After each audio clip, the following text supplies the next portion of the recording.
Take a look at what Bieber, Rodriguez, and there's two Jefry-Rodriguezes out there. Are there two? On Baltimore. Huh.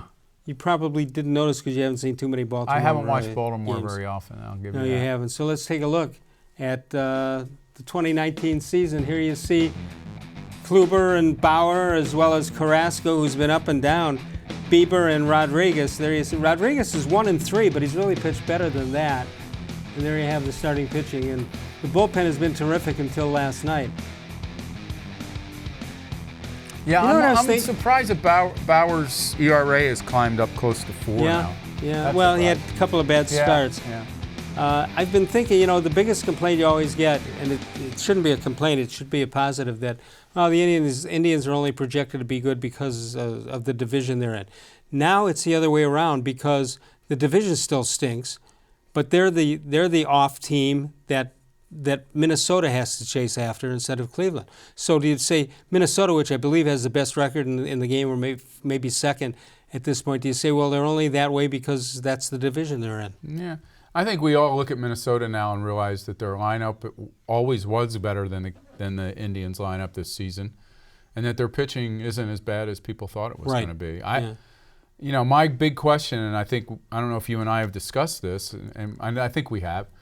If they're 5.5 back now, right? Yes. If that's 8.5, 7.5, 9, whatever you want to say, at the trade deadline, are they buyers or sellers? Yeah. What do these guys do? Do they I don't know. Right now, do they just keep plot ahead and keep playing their young outfielders and hope that their pitching's good enough to catch them? I've had this confirmed by two good sources within the organization, or confirmed about them, and that what they're hoping right now is obviously stay in it and not get 7 or 8 games out, and they're close to that right now. They're a weekend away from being 8 games out. What they're pinning their hopes on is, hey, we still have 16 games head-to-head with Minnesota, and if we can win 10 of them, that gets us right back in it. Well, 10 of the 16. I'll say this. There are other good teams on the schedule, and you got Boston, New York. In the next 15 games, they play the Rays, Boston, the Yankees, the Twins, and the White Sox. And the White Sox haven't been any pushover for them so far. No, and that's at the end of this big run here. So that's 15 games against pretty good teams on this schedule, and they better have lost no more ground by that point. Oh, no question about that. But the other thing that concerns me is you'd say, well, if they get hot hitting-wise, they can jump right in it and win the 10 or 12 games. But the reality is they have nobody that you could look at except Lindor, and actually, Kipnis is hitting the ball a little bit, but you can't say they're hot or they'll start getting hot. You need Carlos Gonzalez to do something. I mean, I thought that was a good addition only because it was the best that was out there, and that tells you more about the players than it does about the Indians at that point. You need him or you need to get rid of him.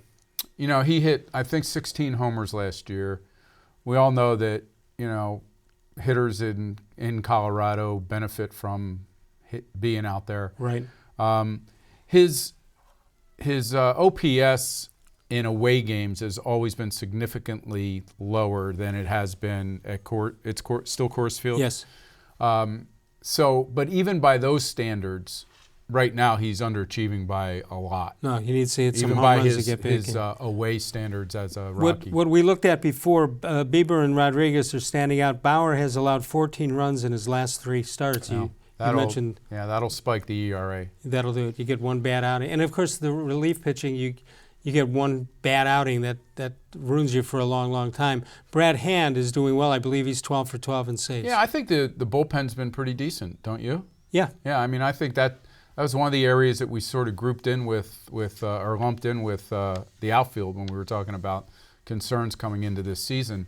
And I think it's probably been, obviously starting pitching's been an issue because of injuries, but aside from that, these guys have been pretty good. When we get back